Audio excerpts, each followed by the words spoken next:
Good morning. Let's start again. Today is Thursday. It is August the 26th.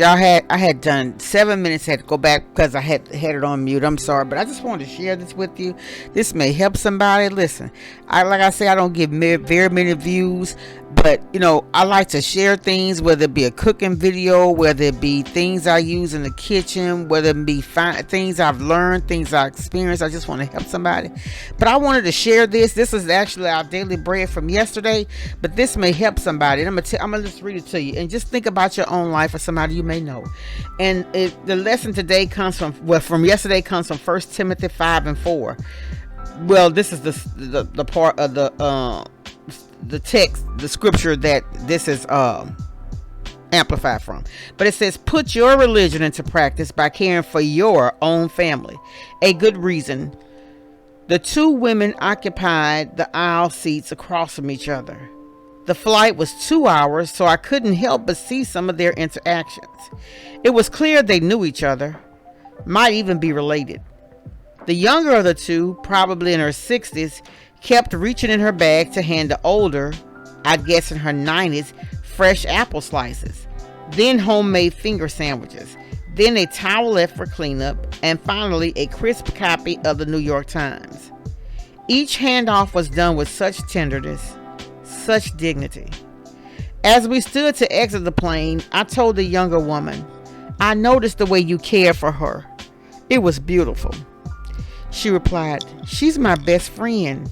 She's my mother. Wouldn't it be great if we could all say something like that? Some parents are like best friends. Some parents are nothing like that. The truth is, those relationships are always complicated at best.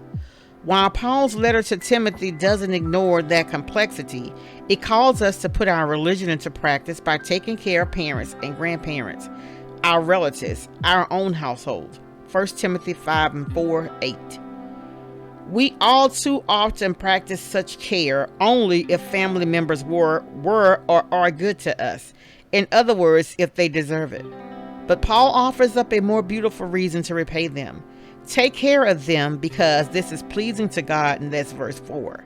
If your parents are still living, how would you describe your relationship with them? Regardless of what kind of job they did as parents, what are some of your ways you can take care of them right now? Father, give me grace and mercy as I seek to care for those who care for me, and help me to remember the reason I'm doing it. Today's scripture comes from 1 Timothy 5:1-8. Do not rebuke an older man harshly, but exhort him as if he were your father. Treat younger men as brothers, older women as mothers, and younger women as sisters with absolute purity. Give proper recognition to those widows who are really in need. But if a widow has children or grandchildren, these should learn first of all to put their religion into practice by caring for their own family, and so repaying their parents and grandparents, for this is pleasing to God. The widow who is really in need and left alone puts her hope in God and continues night and day to pray and ask God for help. But the widow who lives for pleasure is dead even while she lives. Give the people these instructions so that no one may be open to blame. Anyone who does not provide for their relatives, and especially for their own household, has denied the faith and is worse than an unbeliever. So the insight from this is, some cultures give appropriate honor to the elderly.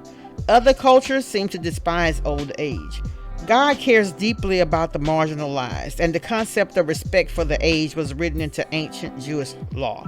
That's Leviticus 19, which repeats the 10 commandments, including the one to honor parents. That's verse 3.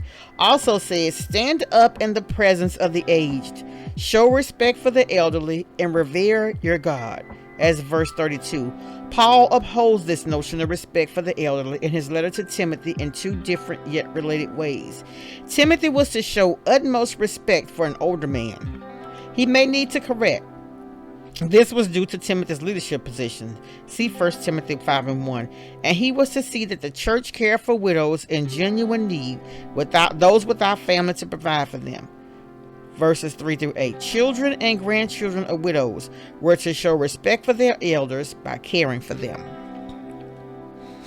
So I was reading that, and I was thinking about my life and my mother, and when she was living, she would talk about, like the people that my mom lived to be 91 years old. She actually died 2 weeks before her 91st birthday. And we gave her a 90th birthday party at our church Family Life Center. We decorated and everything. And we had fixed it up so pretty, and we had cooked, and it was like a family reunion of her kids. Not all of the grandkids were there, but those I think that were here was there. But I just want to. I got a friend who. Her mother was in a nursing home, and her mother helped her to raise her children. And I remember she was telling me one day her mother had wanted to go to church. She said, "Mom, you don't need to go. It's real cold out there." But she would go every week and do her mother's hair for church. And she said when she got to church, the first person she saw on the first row was her mother. Her mother had turned around and called her daughter, and her daughter went picked up and brought her to church. Yeah, and I just thought that was so sweet. But I remember one of my pastors said, it's something, he said, that a mother could take care of 14 kids, but 14 kids can't take care of one mother. And it's like, how some people, older people, when they're placed in a nursing home, and they were saying how people never come to see them and everything. And it's like, even when they're at home and they get older, and the kids that they've helped raise will live out of town and come into town and won't go check on the grandmother, or won't send her a birthday card, or just call and say how you doing. I think that's so sad.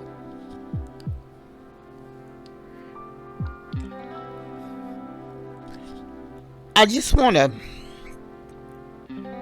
y'all know everything I do over here is in love, but people need to realize the importance of our elders. And I remember a couple of weeks ago I was watching Ray Mack, and he was acting crazy. He was singing, and I didn't know he could sing like that. He had a beautiful voice. But anyway, somebody had given him a Cash App or a Super Chat or however they do when you go on live. And he said, "Thank you." He said, "I don't ask for anything." He said, "Do me a favor." He said, "If you want to give something to me," he said, "take it and give it to a elderly person. Like if you may see him in the store or something, offer them, some kind of assistance." And I thought about that. I said, that is very nice thing that he did. Because do you know that you could have a young person on disability, no kids. And I don't know how this system is set up, but that person could get what they call food stamps, SNAP assistance. They may get $150, $175. But an elderly person on the fixed income may get a little bit more because they worked and sacrificed all their life. They may get an elderly person $10 to $30 a month in stamps. I think our system is set up to make people lazy. I really think it is. Because a person could not work and get better benefits than somebody who's worked all their life and go out and work on this. I'm just rambling my old place. I'm sorry. But my thing is, if you're the parents of children, raise your children to respect your parents, your aunts, or whoever was instrumental in helping you to raise them. Because listen, it takes a village. And if nothing else, they have fed your kids, they have watched them while you work, made sure they were safe. It's just sad that parents don't teach their kids to respect the elders. I just really think it's sad. But anyway, yeah, I'm not gonna stay on here long. I just wanted to share that, and that's my message for the day. And I'm be like Ray Mack. If you see an older person, or an older person that's in need, offer them some type of help. Teach your kids to appreciate people. Let them know about the people that help you to get to where you are. Because just to be real, if you were especially a parent, a high school mother as I was, or You know, sometimes even in college, you have a baby and you want to go back to school, and you leave your parents, your kids with your parents, and your family help raise them. And that's why I always let people know I appreciate what they've done for me. Just like y'all, I appreciate everybody here, because what a lot of people don't know is, when my mom passed, it was being able to get on YouTube and share videos or just talk that helped me get through. You know, and sometimes I still have my days, but when I read this, I thought about, you know, we need to do better by our elders. All right, y'all. Be blessed. Make someone smile. Much love.